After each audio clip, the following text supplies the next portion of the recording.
lagi ke luar negeri nyebrang sungai seperti ini? Saya mencintai Indonesia, Garuda selalu di dada. Jayalah Indonesiaku, sekali merdeka tetap merdeka!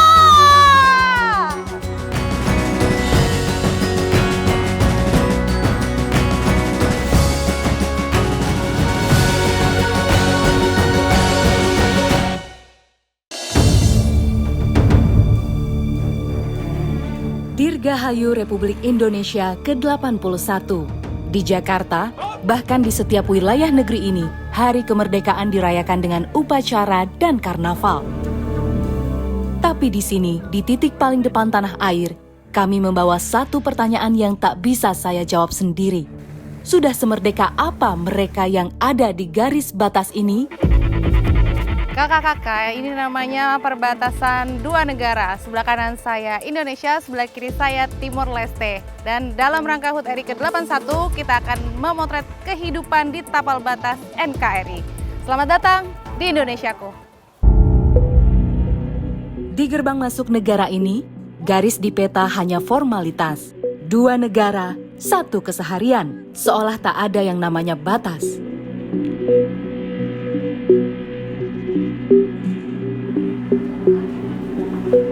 Setiap Selasa, sejak pukul 6 pagi, Pasar Mota Ain tergelar. Pedagangnya semua WNI. Tapi yang antre di depan lapak justru kebanyakan warga negara lain, Timor Leste. Bapak dari mana datang? Dari Timor Leste, perbatasan Indonesia. Kenapa belanja ke sini?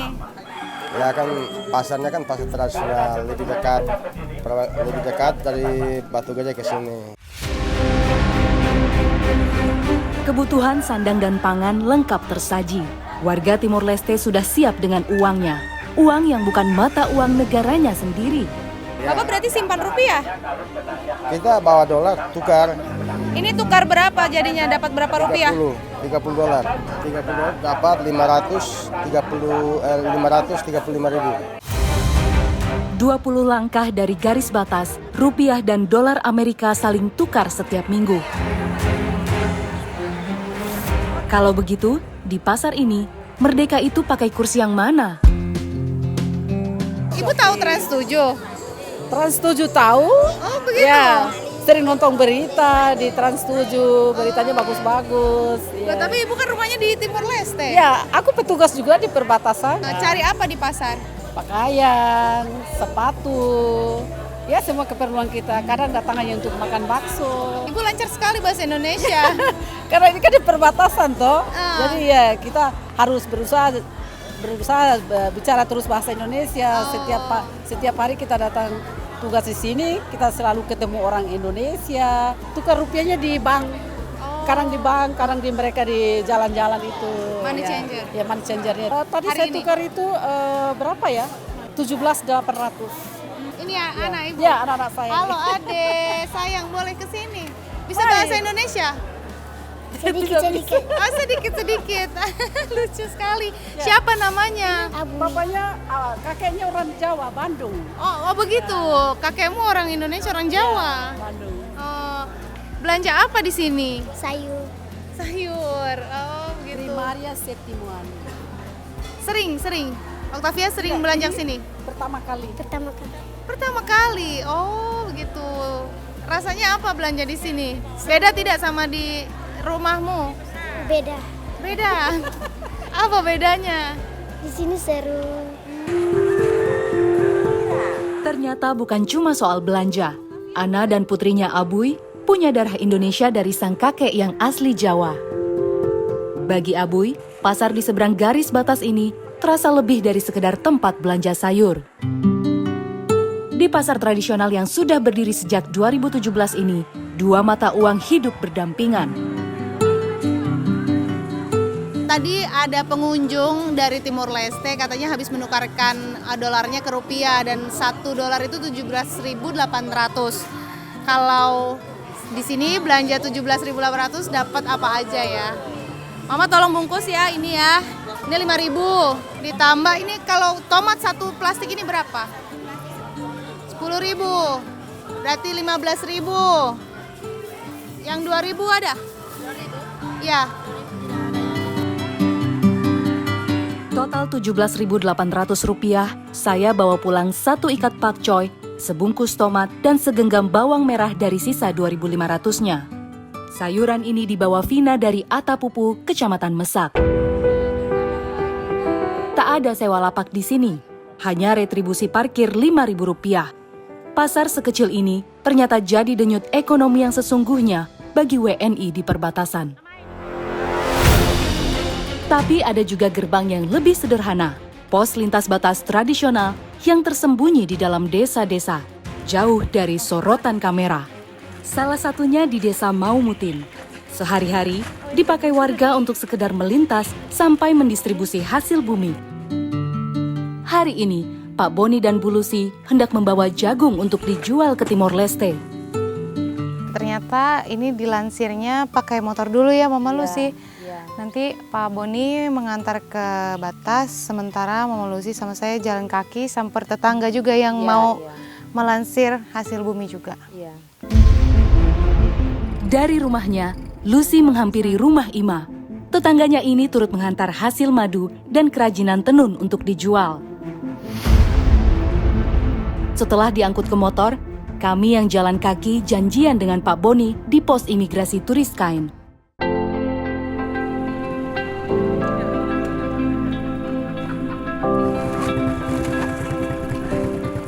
Pos imigrasi. Oh ini? Ya, diri baru kita terus ke Pakai Timor ini? Leste, ya.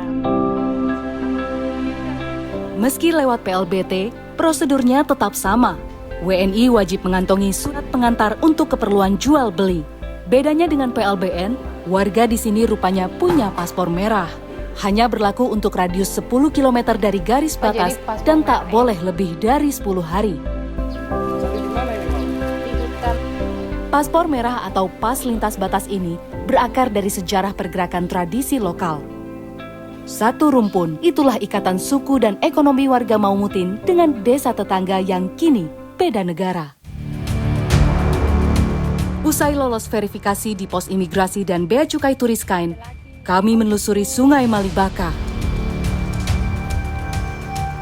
Kondisinya lagi kering banget sungai. Jadi kami bisa berjalan seperti ini untuk menyeberang. Karena di bagian sana seberang depan saya itu sudah Timor Leste. Inilah satu-satunya celah untuk menjual barang ke seberang. Kalau bukan musim kemarau, arus sungai ini deras dan debit airnya tinggi. Jangankan jalan kaki, pakai perahu pun resikonya besar. Dan kalau sungai ini tak bisa diseberangi, warga mau tak mau harus memutar ke pasar tradisional yang jaraknya 3 kali lipat lebih jauh. Satu sungai menentukan nasib. Jadi ini kita sudah keluar negeri ya. Saya dan mama-mama ini lagi keluar negeri nyebrang sungai seperti ini. Di tengah sungai terlihat sosok dari arah berlawanan. Sungai yang sedang surut ini seakan jadi tempat mobilisasi warga dua negara. Yang dari mana mau kemana kakak? Dari Timor Leste mau masuk kembali ke Indonesia. Dalam apa rangka bolak-balik begini? Adat. Oh adat, oh oke. Kakak punya keluarga di sana? Iya. Oh gitu. Sering kakak bolak-balik Indonesia Timor Leste? Berarti kakak pegang paspor merah? Iya. Oke. PLB. Keseharian seperti ini menjadi pemandangan biasa. Hal ini sudah sejak lama lahir dari kesepakatan bilateral antar negara. Sehari-hari kan jual apapun hasil dari kampung ke Timor Leste, ke negara sebelah. Iya. Iya.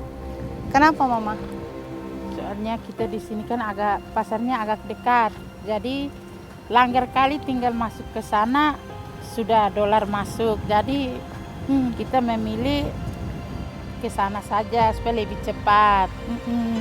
Dengan adanya PLB biar kita masyarakat di sini manfaatkan saja PLB-nya. Oh gitu. Lebih untung juga nggak kalau jual ke sana mama? Ya kita untung karena dapat dolar. Jadi ya Tapi mama ada keinginan nggak pindah ke sebelah? Saya tidak ada keinginan untuk pindah ke sebelah. Kalau untuk cari uang ya sih. Kita, masyarakat miskin ini kita cari uang saja. Untuk mau keinginan mau pindah ke sana tidak. Tidak. Ya, kita cinta mati negara Indonesia.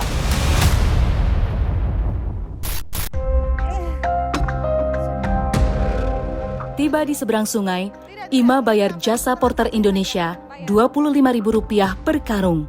Dan hari ini ada 4 karung. Itu baru porter Indonesia. Supaya dagangannya sampai di Pasar Maliana Timur Leste, Ima masih harus bayar $5 untuk porter Timur Leste. Artinya, hari ini Ima keluar ongkos Rp190.000 hanya untuk mengirim hasil kebunnya sendiri ke pasar tetangga yang jaraknya cuma seberang sungai. Barang yang dilansir diletakkan saja di sini ya, Maya? Kita sambil menunggu ojek Karena dari... di sana lagi jam istirahat. Nanti ini katanya masuk ke karantina dulu. Di Bea Cukainya Timur Leste. Gitu. Jadi ini ditinggalkan saja di sini, dibiarkan aja ya. Selain PLBN dan PLBT, perbatasan Indonesia Timur Leste di sektor timur ini punya 702 patok batas wilayah darat. Patok-patok ini biasanya ada di area terpencil dan disinilah Satuan Tugas Pengamanan Perbatasan bekerja. Satgas Pamtas RI Timur Leste yang bertugas sekarang berasal dari Batalion Armet 12 Kostrad. Di batas sektor timur ini terdiri atas 702 patok yang harus diawasi oleh 25 pos kami.